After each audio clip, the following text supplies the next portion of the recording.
அல்லேலூயா. அப்ப இந்த காலையில் தேவன் நமக்கு நற்செய்தி என்ன?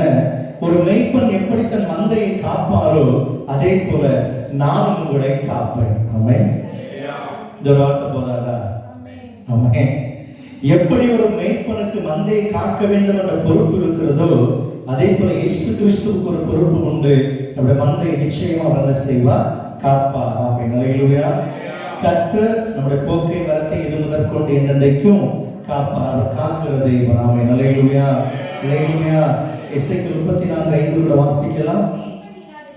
மேய்ப்பன் இல்லாததினால் மந்தைகள் சிதறுண்டு போயின, சிதறுண்டு போனவைகள் காட்டு மிருகங்களுக்கு எல்லாம் இரையாயின. நல்லா கவனித்து பாருங்க.